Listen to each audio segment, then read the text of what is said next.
vision and guarantee them. Ito ha mga kababayan, may komento si Pulong diyan sa pagkakulong ng kanyang tatay sa dahig. Mula News 5 ito ha, mga DDS, ayan na, News 5. Ha, Pulong. News 5 logo, Pulong. Basahin ko ha. The Filipino people will remember and history will judge. Sabi ni Pulong. Mananatiling mahalagang petsa ang March 11 para sa pamilya at mga sumusuporta kay dating Pangulong Rodrigo Duterte ayon kay 1st District Davao City Representative Pulong Duterte. Para sa kongresista, palatandaan ang pag-aristo sa dating Pangulo at pagdala sa kanya sa dahig ng umano'y pagpili ng administrasyon na maghiganti imbes na maging magpasalamat. Palatandaan daw mga kababayan ang pagpili ni PBBM na imbis na magpasalamat daw kay Digong, mas piniling ipakulong ito sa dahig. Anong pasasalamatan ni PBBM kay Digong? Tanong ko lang, anong pasasalamatan ni PBBM kay Digong? Anong ihingi niyang pasalamat? Yun ba yung ipakulong ang tatay, ay ipalibing ang tatay nila sa libingan ng bayani? Ha? Ganun ba yun, Pulong? Kasi ang sabi dito, para sa kongresista, palatandaan ang pag-aristo sa dating Pangulo at pagdala sa kanya sa dahig nang umano'y pagpili ng administrasyon na maghiganti imbis na maging mapagpasalamat. Maghiganti daw imbis na magpasalamat. Tanong ko lang, bakit magpasalamat si PBBM? Dahil ba sa pinalibing ni Digong ang tatay ni PBBM sa libingan ng mga bayani? Pulong, nasa Philippine Constitution, Republic Act, whatsoever tururot na kalagay talaga, na kahit anong ginawa mo sa Pilipinas, once na naging presidente ka, karapatan mong ilibing sa libingan ng mga bayani. Ang mga Marcos noon, hindi lang sila namimilit na ilibing sa libingan ng mga bayani, ang kanilang ama, kasi ayaw nila ng gulo. Kasi nga, magpuprotesta, magkakagulo, magrally na naman yung ayaw sa kanila. Kaya mas pinili nila at naghintay sila na magkaroon ng presidente na sasang-ayon at mismong ilibing doon na walang gulong mangyari. Pinaliwanag ko na. Nasa batas talaga na kahit si Digong putang ina niya, kahit mamatayan, ibilibing talaga yan sa libing ng bayani. Kahit maraming galit dyan, ililibing pa rin yan. Kasi bakit? Nandyan yan sa resolusyon ng ating bansa. Nasa batas natin yan. Kahit papangit ka na naging presidente, dibonyo, kahayop kang dipuga, kalintian ka, ilibing ka pa rin doon. Ang mga Marcos kasi hindi sila namimilit. Kasi bakit? Ang sabi kasi ni Imelda, mas gustuhin ko pang dito ilibing kasi nakikita ko siya araw-araw. Kasi pag once na ilagay na yan sa libingan ng bayani, hindi ko na siya masisilayan. Yun ang sabi. Diba? So nagkataon lang na nagbigay ng utang na loob si Digong sa tulong ni Aimee. Diba? Ano ba sabi ni Digong noon? Wala akong mayor, wala akong congressman, wala akong gobernador, barangay chairman. Si Aimee lang tumulong sa akin. Ang utang mga siya 10 million, tulong sa akin. So tinulungan ni Aimee, sinuklian ni Digong na ilibing ang magulang ni Aimee at ni Bongbong ni Irene sa libingan ng bayani. So bakit sabi ni Pulong dito, padala sa kanya sa dahig, umano'y pagpili ng administrasyon na maghiganti imbes na magpapasalamat. So, mga kababayan, sa salitang paghihiganti, si PBBM ba walang karapatan maghiganti? Para sa akin, panunumbat na tong ginawa nila Panunumbat tong ginawa ni Pulong. Mga kababayan, para sa akin, kung ako tanungin, may karapatan po si PBBM maghiganti. Ikaw ba naman, hindi ka pa nanalong presidente, sasabihan ka ng, hindi ko siya gusto kasi weak siya. Meron tayong kandidato pagka-presidente, nagkukukin sa eroplano. Biruin nyo yan 2022 election yan. 2021 pa lang. Wala pang 2022, sinabi na ni Digong yan. Hindi ko siya gusto kay weak siya.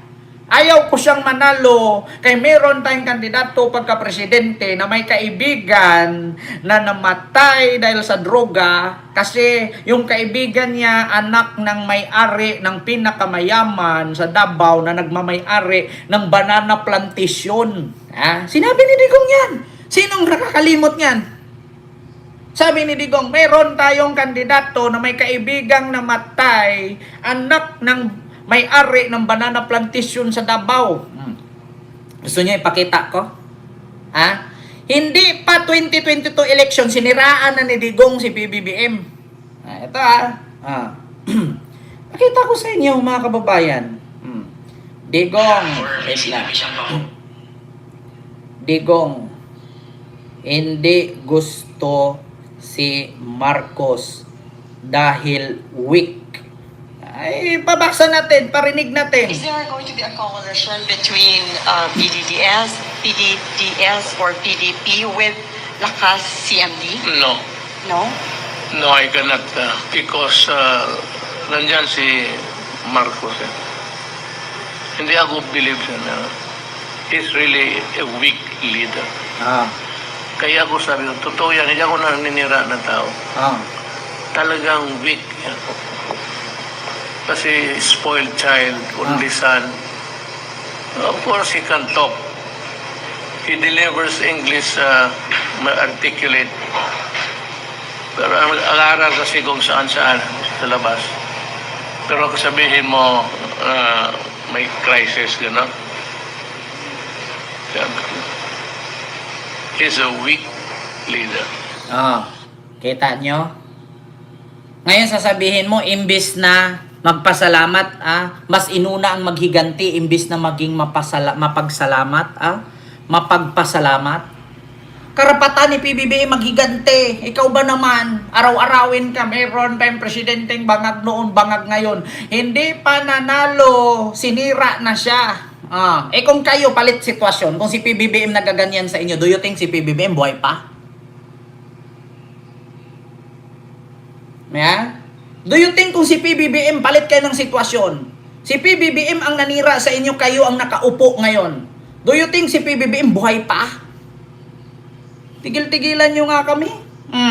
It was my father who allowed the late Ferdinand Marcos Sr. to be laid to rest at the libingan ng mga bayani instead of gratitude. What the Filipino people witnessed was betrayal, ayon kay Duterte. March 11 is not just a date. It is a reminder of loyalty, repaid with betrayal, of service answered with persecution. Yan ang sabi. So, panumbat nga.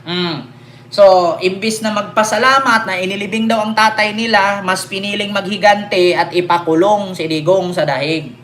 So, bakit may salitang paghigante? Dahil ba alam ni Pulong kung paano birahin ni Digong si BBM noon? Si Pulong mismo alam niya. Dahil ba sa alam ni Pulong kung ano ang ginawa ng tatay niyang paninira kay Marcos? Kaya imbis na magpasalamat, paghiganti ang pinili. So, aminado. Aminado si Pulong na ang tatay niya ay binira si BBM. Sabi kasi dito, para sa kongresista, palatandaan ang pag-aristo sa dating Pangulo at pagdala sa kanya sa dahig nang umano'y pagpili ng administrasyon na maghigante imbis na maging mapagpasalamat. Di ba?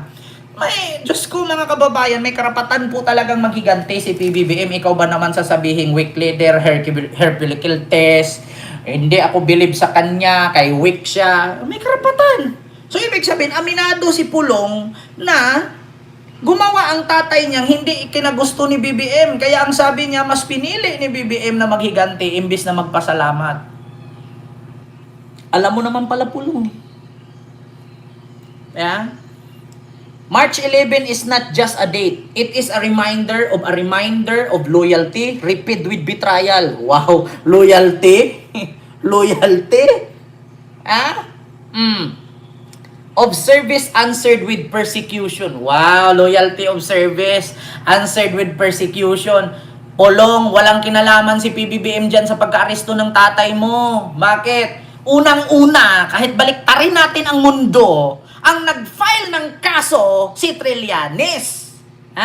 Pangalawa, nung inaresto si Digong, hindi po si PBBM ang nagpakulong dyan, kundi ang Interpol at ICC. Walang kinalaman si Marcos dyan. Diba? Anong kinalaman ni PBBM dyan sa pagkakulong ng tatay mo?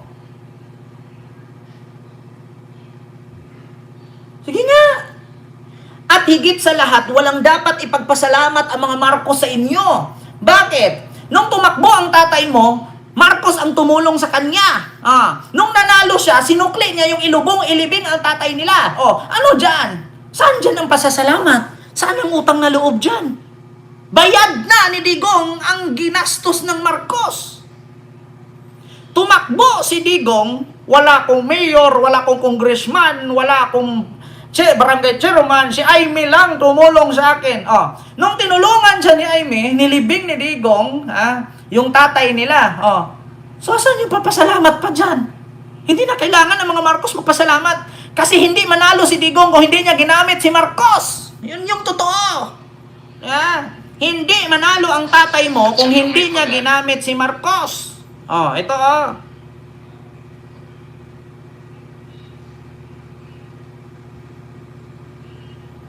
Ito. Mayroong mga video niyan, Pulong. Pinaka-the-best na presidente dumaan, Marcos. Ah. Pinaka-the-best na presidente dumaan, Marcos. Kung hindi niya ginamit, Yung biyayang dagat niya, pati yung Masagana 99, that was the time na hindi tayo nag-import talaga ng pagkain. Pinaka-the best na presidente dumaan, Marcos. ginamit niya si Apo Lakay noong eleksyong 2016 para iboto siya ng mga loyalista. Yan ang totoo. Ang pinaka-the best na presidenteng dumaan, Marcos, kasi alam niya na may mga loyalista na naghahanap ng sumuporta at bigkasin ang pangalang Marcos para manalo siya. Kaya siya binoto noong 2016 ng mga loyalista. Tandaan mo yan. Kung hindi ginamit ni Digong ang salitang Marcos, hindi siya mananalo. Yan ang totoo.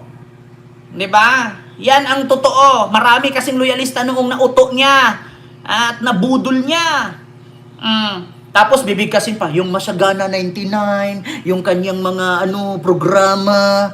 Kaya nga, ano bang rason kung bakit niya binalik yung build? Di ba blueprint ni Marcos yan? Ginaya lang ni Digong, pero pinagkakitaan niya, hindi naman tapos hanggang ngayon. Anong patunay mo, Kent, na yung build ni Digong ay blueprint ni Marcos yan? Ito. Dito maglabasan tayo. Ito, blue.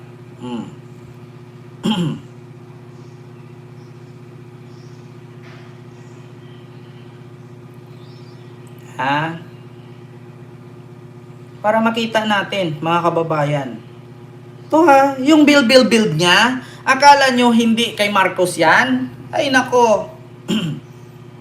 Ito tignan nyo. Sabi niyo kung hindi umalis ang inyong kaalaman ang Pinagpalakihan ng Misamis Occidental. You've worked Tipo Shabang. Yan yung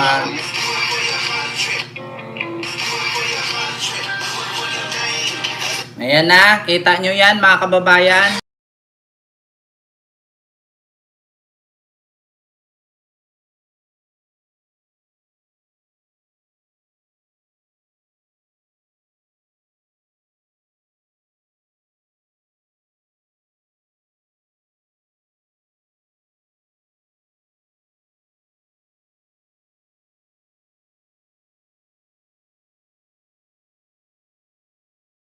Tapos sasabihin ninyo, build ni Digong yan. Loso, blueprint ni Marcos Sr. yan. Ginaya niya, pinagkakitaan nga niya Alam nyo ilang proyekto yan? 119. 12 lang ang tapos. And the rest, wala na. 119 project yan. Mega infrastructure project. Sa 119, 12 lang ang natapos. Asan yung iba? Tapos ang sisihin nyo ngayon sa flood control, si PBBM. Proyekto ni Digong yan, nagkatingga-tingga. Tapos nung nagkaroon na ng dilubyo at bagyo, sinisi na si Marcos kasi na-shoot sa administrasyon niya. Samantalang proyekto ni Digong yan na hindi natatapos. Diba? Ginamit ni Digong lahat ang Marcos. Mula pagkakandidato niya noong 2016, sa mga dumaan na presidente, si Marcos ang pinakamagaling. Yung Masagana 99, sinabi niya, diba? O kaya binoto siya ng mga loyalista, nauto niya noon. Ngayon, mga kababayan, ito na naman. Pati blueprint ni Marcos ginamit niya para saan magkakupit siya doon. Oh, ilang mga kontraktor ang nakapagnakaw dyan sa blueprint niya sa Build. Ilang kontraktor ang yumayaman dyan sa Build na yan. Maraming nakapagkupit dyan, maraming nagkaroon ng kickback na congressman, senador dyan, gobernur, mayor, sa blueprint na yan, na ginamit ni Digong na tinawag niyang golden era of infrastructure. Putang ina, bilyon, trilyon ang nawawala sa pera na yan. Diba? Yung pag-build na yan, ngayon pa nga lang sa flood control, trilyon na ang nawawala. Paano pa yung build na yan? 119 project, 12 lang natapos. Sa yung iba, may budget na yan. Saan ka nakakita? Bumili ka ng maraming train pero wala pang release. Diba? Saan ka nakakita ang daming train binili pero walang release? Bakit nauna kang bumili ng train na wala pang release? O saan yun gagamitin? Tapos lahat pa ng train na binili may tagas. Diba? Kasi malaki ang kupit nila sa project. Si Digong na mismo nagsabi niyan, malaki ang kupit ng DPWH dyan. Yung kickback, yung SOS, alam ko yan. Sinabi ni Digong yan. Tapos sasabihin nyo ngayon, imbis na magpasalamat, naghiganti. Walang dapat ipagpasalamat ang mga Marcos sa inyo. Yun lang yun. Yeah? Walang dapat ipagpasalamat ang mga Marcos sa inyo. Yun po yun, mga kababayan. Yeah? Tama ba ako? May dapat ba ipagpasalamat ang mga Marcos? Instead daw na magpasalamat ay naghiganti. So ibig sabihin, aminado ka na siniraan nyo ang mga Marcos kaya sila naghiganti. Diba? So yun po yun, mga kababayan.